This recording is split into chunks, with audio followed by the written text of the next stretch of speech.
Geek Therapy Radio. Jiminy Christmas. I darn near blew my eardrums out when I played back the audio while I was recording here in my home studio. And I have nobody else to blame. I'm the one who left the volume where it was last, and apparently where it was last is loud. Do any of you share a car, with a family member or, I don't know, a roommate or something? I don't know why roommates would share cars necessarily, but to each their own. Anyways, the last person in the car, maybe this is more of a thing for an old car, because modern cars there's a setting in the stereo to have the volume kind of reset itself down to a lower volume every time you turn off the car. But in old cars, story time, kids, in old cars with just a analog volume knob, let's say mom took the car to church on Sunday and had the volume down low. And then the son, one of the children, a teenager, takes the car out on Monday and leaves the volume knob at full blast. And then on Tuesday morning, dad needs to take the car and he hops in 5:30 in the morning and it's just exit light and tonight, just at full volume. Oh, those were the days. Now, I know in my Chevy Bolt with the B EV that I have the volume set to go back down to like 16, whatever value 16 means on the digital volume, every time you turn off the car. So that when my wife uses the car, I use the car, anybody uses the car, the volume starts out at the same volume anytime you use the car. I will give it praise though, a mark that I could give, to go Chevy Bolt's way. There is still a physical volume knob. I know, it's crazy. In 2021, there's a car with a physical volume knob. I knew I wanted to talk about cars a little bit in this segment, and maybe I will, and it'll probably spill over to the second segment. But does it annoy anybody else that some cars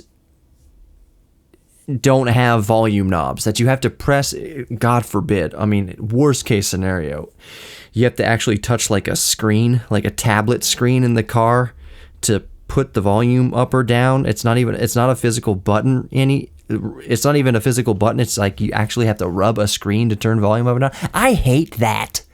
I despise that.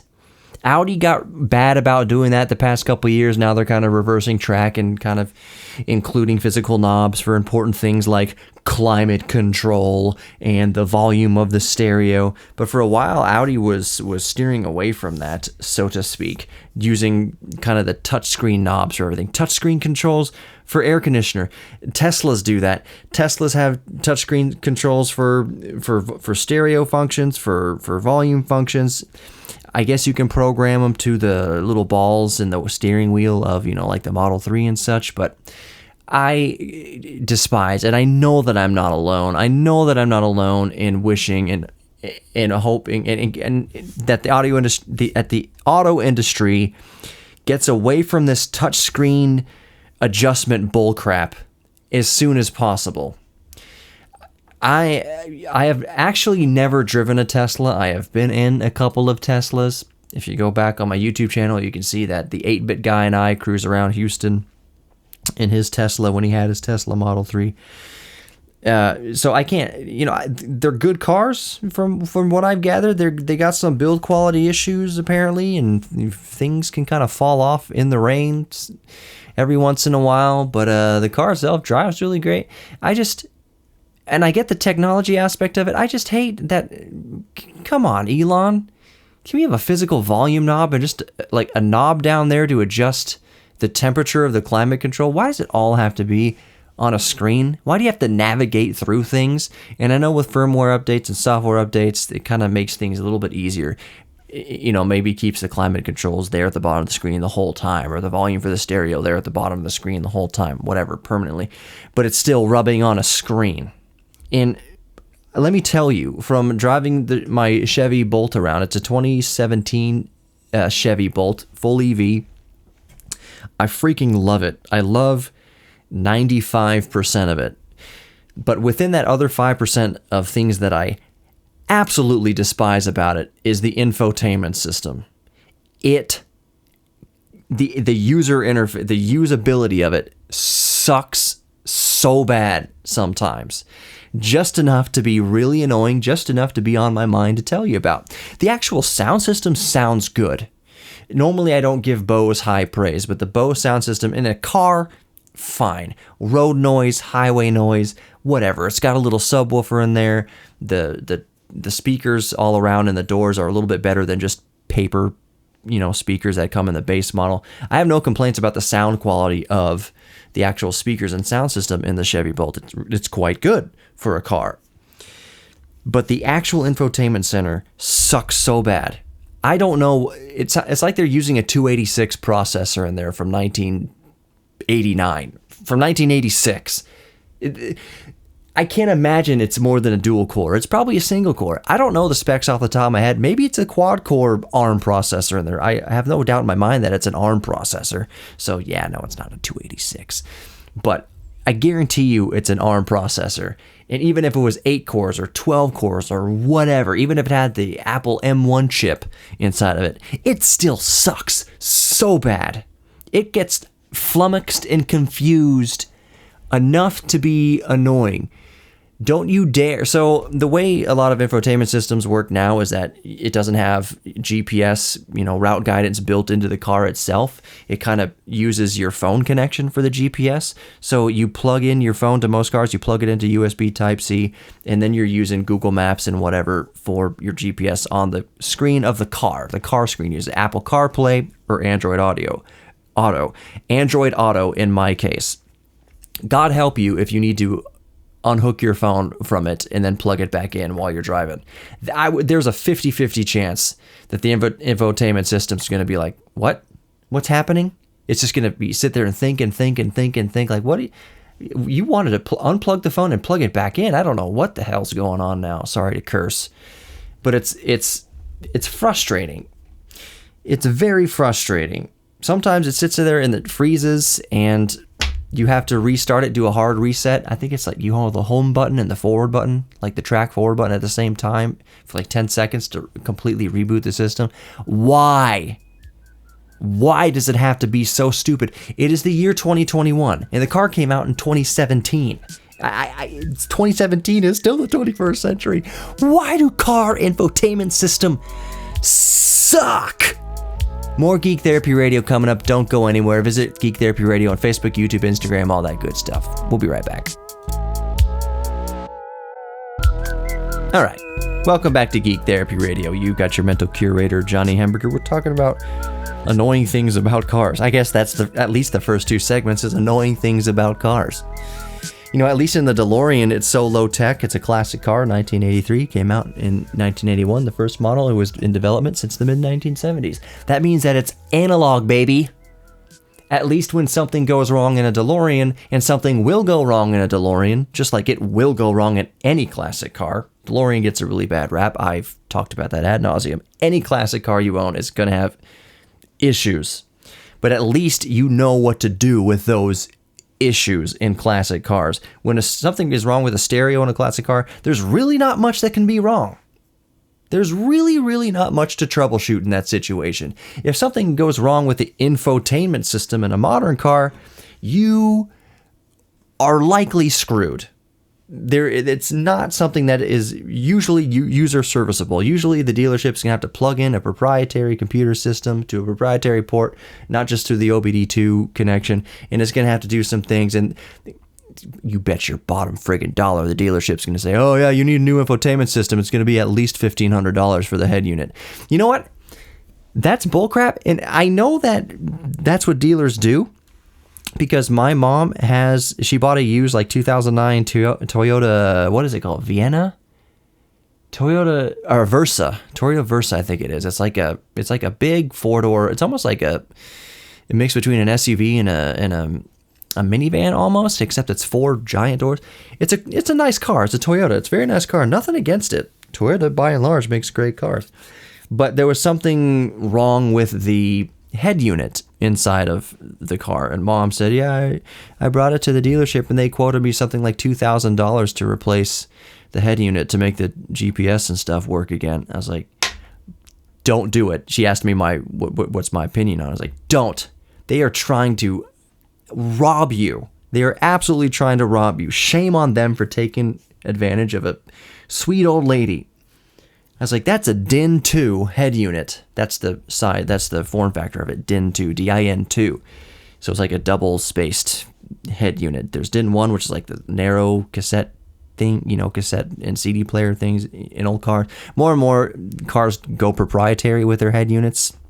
But this 2009 Toyota in this case is not. It's just a simple DIN 2. You pull off a couple little facades off the front of it and just replace the head unit. I was like, Mom, I guarantee you I can find that same head unit on eBay for like $300, if that. And that's exactly what I did.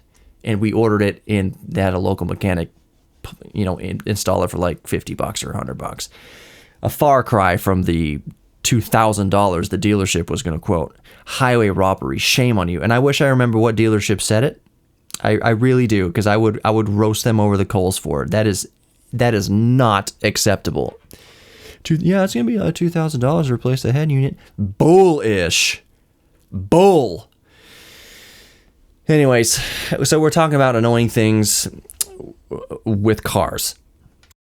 And I'm moving on to something that isn't about cars specifically, an annoying like attribute of a specific vehicle, so to speak, but kind of something. It got me butthurt the other day. I'm not going to lie. I woke up at, 5 in the morning or so to feed my son on this particular morning. And to pass the 10 or 15 minutes it takes him to drink his milk, or his formula. We like to feed him overnight because it helps him sleep longer.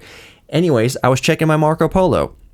Friend of the show and friend in real life who's been on the show, Daniel SSSSS, who lives in Kuala Lumpur, Malaysia, sent a Marco Polo updating us with his life. We all, and there's a group of 5 or 6 of us, maybe 4 or 5 of us really that are active at all. Maybe 3 of us are active in this Marco Polo group. It's an app where you can send little video messages to each other. And it's a very handy dandy way for us to keep in touch with Daniel, who lives in Malaysia.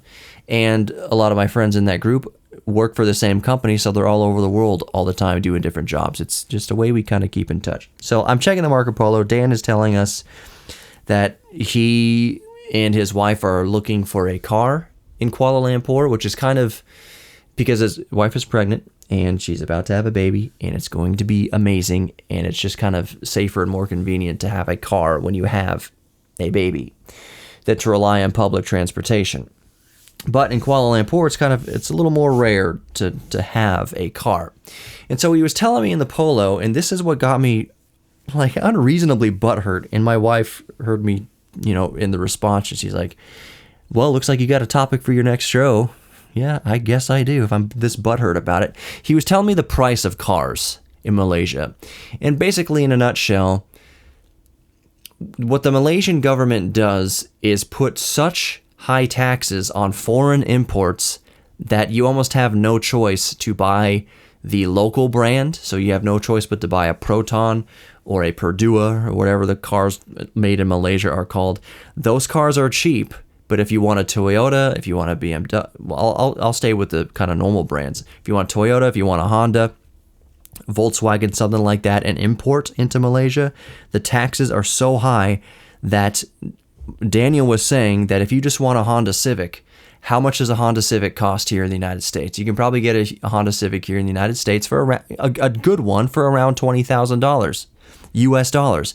He says in Malaysia, that number would be equivalent to $60,000 to $80,000 US dollars for the same exact Honda Civic. This Honda Civic that costs $20,000 US dollars here would be the equivalent of $60,000 to $80,000 US dollars in Malaysia, because the Malaysian government taxes imports so ridiculously high because they want to have people buy their local brands. Here's the thing, though. Apparently, and I believe it 100%, those local brands are absolute trash, garbage, piece of crap cars. And it makes total sense, and I'll explain why. Here was the butthurt, and this is maybe my just American chest-beating, yay capitalism pride coming out here. Malaysia has imposed this for the past 20 years or so, maybe longer, this high tax on imports to kind of keep locals buying local vehicles, local manufactured vehicles. And on the surface, you might think, oh, well, that, makes sense, and I understand it. And I do understand it. I understand why they do that. It's because their cars, here's where the butthurt comes in, it's because their cars are so crappy, they could not compete otherwise. So the government stepped in Malaysia, if you're just tuning in Malaysia, and said, we're just going to make the competitors 4 times as expensive as they should be, and that will force people to make the decision to buy our cheaper, crappier cars. And the reason why that's butthurt, the second part of that butthurt, is just from an economic kind of competition in the marketplace standpoint. Again, this is my red-blooded American coming out. Purdue and Proton have no prerogative to make a better product. They have no ambition or drive or need to improve their product to compete with anything else, because the government artificially stepped in and said everything else that's good, we're going to make 4 times as expensive as it should be. So our car companies and our manufacturers and our laborers and our engineers, they have no fire under their butt to ever make the product better, because good old government's going to come in there and say, we're going to make it so that the prices on yours is so cheap and the price of the competitors is so expensive, people will be forced to buy your piece of crap. What's the incentive for those car companies, the local Malaysian car companies, to make a better product? It doesn't exist. And I can tell this is going to spill over to the next segment. I'm going to use 2 examples here, because I know if you're listening and you're kind of a history buff or a car buff, you're kind of equating what's going on in Malaysia, what I just explained, to what was going on in the United States in the late 60s, early 70s, that era. And the similar thing happened in the United Kingdom, in England, around the same era, where you had, well, I'll get into it in the next segment. It's very interesting what happened to the automotive company, the car companies in the United States and in the UK and Europe in that kind of late 60s, early 70s through the 80s time period, once they kind of opened the doors to selling imports in those countries. It's very fascinating, but it's a different outcome than what happened in Malaysia, where they've been resting on their laurels for 30 years with no incentive to improve their car companies, because, like I mentioned, the government artificially inflates the price of foreign cars. Different thing happened in the United States. A different thing happened in the UK and Europe, and we'll talk about it in the next segment. Don't go anywhere. We'll be right back. You're listening to Geek Therapy Radio.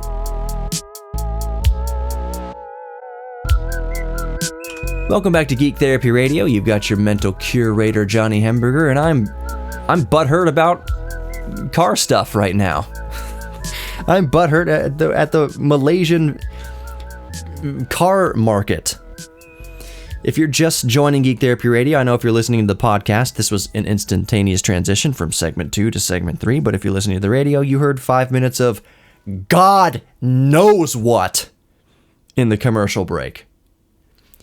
Let me reiterate, and I say this once in a while, I do not at all, in any way, shape, or form, necessarily endorse anything you heard in the commercial break. Not necessarily. I'm not saying that, there's advertisers, and I get it, and they're advertising good products and good services. I am not saying that I necessarily disagree with legit business, but sometimes, I'll let you behind the curtains, and you already know this. Sometimes stations fill commercial breaks with what's called fill content, which means if there's not an ad in that 30-second spot or that minute-long spot, you'll hear kind of a promo for another radio show or a clip for another radio show or whatever. It doesn't even have to be a clip from another radio show. It can be another radio host saying something. That's the stuff that I don't necessarily endorse. And I really gotta bite my tongue a little bit here. I have spent the last 12 years in radio seeing how the sausage is made and making the sausage. And I kind of said this on Twitter, and I'll get back to my car manufacturing point here in a minute, and I really hope I don't get canned for saying this stuff. I'm being pretty careful about it. I mentioned on Twitter, I think I said on Twitter, maybe I didn't say this, maybe I just kept it in my mind for good reason. We'll see if it was a good reason or not. In terms of having worked behind the scenes in radio for the past 12 years, for over a decade, I basically came to the conclusion of this. Commentary, when you listen to the radio, I'll use it in this example because we're on the radio. When you listen to commentary of any show on the radio, any host on the radio, when you listen to commentary, it might change your mind from day to day. It might change your opinion from day to day. That's a better way to put it. If you listen to commentary from any random talk show host on AM radio, it might change your opinion from day to day. It might be persuasive commentary. Not necessarily based in fact, very rarely based in abject truth. Follow the money, always follow the money. But it is compelling, and it may change your opinion day to day. I'm not telling you not to listen to hosts. I'm not telling you not to listen to this station or to KTRH or any other station at all. It's entertainment, and it's good entertainment. Just be aware that it's commentary and entertainment. Don't let it affect you and put hate in your heart towards anybody or some group or politicians or whatever, because it's commentary. It's gonna be biased. And again, I'm not saying that's a bad thing. Just understand that it's entertainment. And these hosts will tell you exactly what I just said. They'll say, I'm an entertainer, not a journalist. Because I've heard that said in the newsroom 100 times over the last 12 years. Listeners get upset about something, or a caller gets upset about something, or somebody sends them an email about whatever. I have heard probably at least dozens of times over the past 12 years, hosts say something to the exact effect of, if not verbatim, what do you want me to do? I'm an entertainer, not a journalist. I'm just telling you that's the way it is. It's entertainment. Don't stop listening to them. Please don't stop listening to them. Just guard your heart. Just know that you're listening to entertainment. Same thing if you're listening to Bill Maher or Jon Stewart or anybody on any sort of end of the political spectrum. It's commentary. The Daily Show, stuff like that, it's commentary. It's meant to hold your attention, get you pissed off and riled up or laughing or whatever. It's all designed to hold you over to the next commercial break. That's all it's designed for, is to hold you over to the commercials or get you to clickbait. That's all it's designed for. So I go back to the point that I was making. You can listen to commentary and have your opinion changed day to day. But if you have worked in this business, not just radio, but this kind of entertainment business for at least 12 years, if you've watched how the sausage is made and you've helped make the sausage, that will completely change your entire worldview permanently. You can listen to commentary on the radio, have your opinion changed day to day. You can work in radio and have your worldview completely flipped, completely altered permanently. If you, and I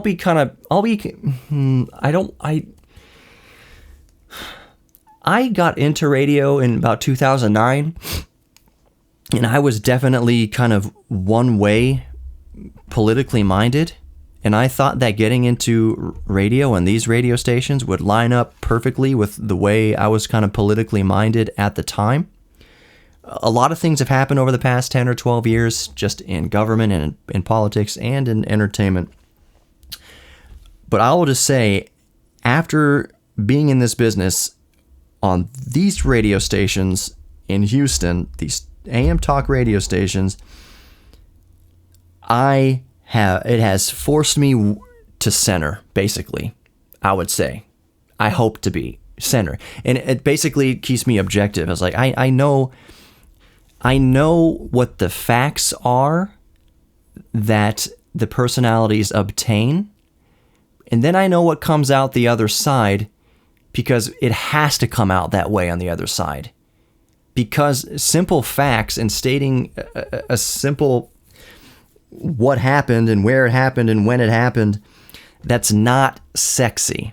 That's not going to sell anything. No one's going to listen to that. It doesn't get people riled up. It doesn't get people interested.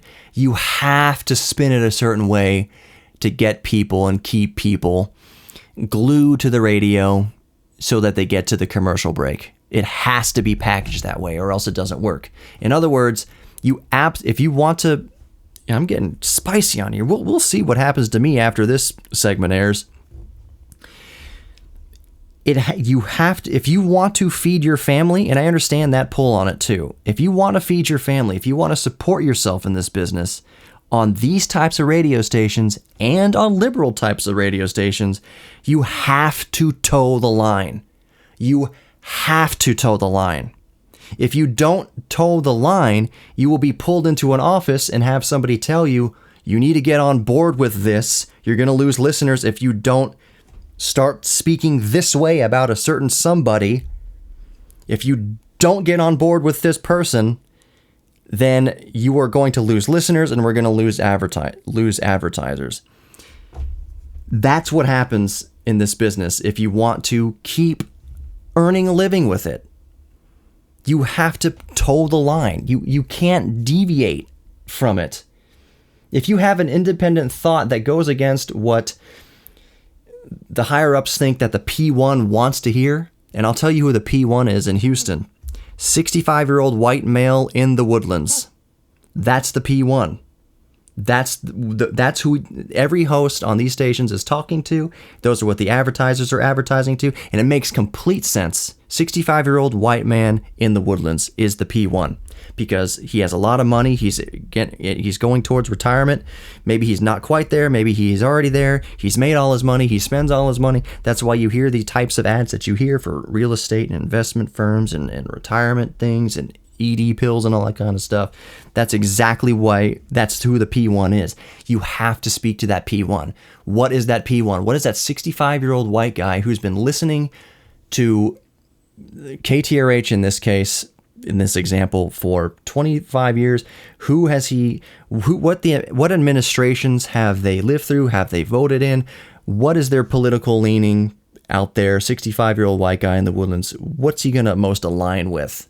You have to speak to that. You have to toe that line if you want to make a living in this business on these types of radio stations. I'm not saying, listen to me, just listen. I'm not saying that inherently that is a bad thing. I'm not saying that. I'm telling you, the listener, that on my little measly geek show that airs whenever it airs on the station. I'm just telling you that so that you know how the sausage is made, so that you keep listening to it and keep in mind that it's entertainment. It's not necessarily based in any sort of fact. It takes a tidbit of fact and it overblows it. You have to fill an hour somehow. The news of the day, you can get through the news of the day in about 2 minutes. Matter of fact, we do that all the time. Top and the bottom of the hour breaks over on KTRH. You get through the news of the day in 6 minutes.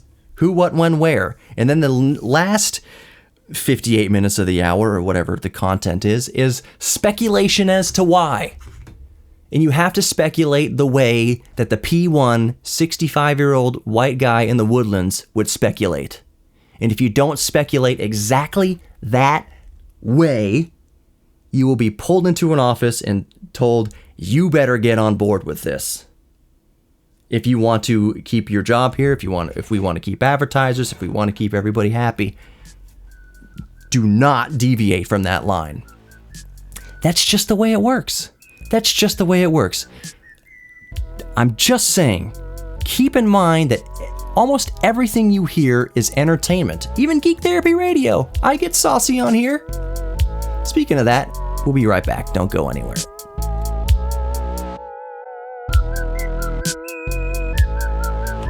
Welcome back to Geek Therapy Radio. You've got your mental curator, Johnny Hemberger. To wrap up what I was saying in the last segment, because I want to talk about the U.S. car culture in the 60s and 70s and 80s and the UK and European car culture at the same time.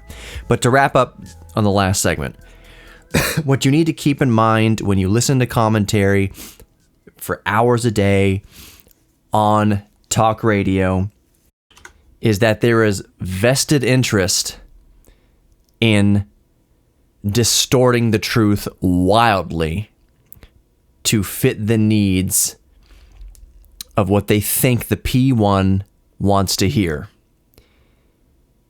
And what that means is what you listen to is not, you are not getting the clear picture.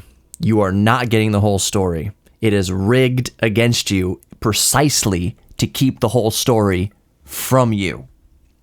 For instance, there are still people on our cluster of stations that still cling to this narrative that that frozen windmills shut down the Texas grid. That is taking one little parcel of data, frozen windmills, and it's packaging it in a way that the P1, 65-year-old white guy in the Woodlands, wants to hear it. The 65-year-old white guy in the Woodlands, there's a good chance that he made his money in oil. There's a good chance that he hates wind turbines because wind turbines are socialist nonsense.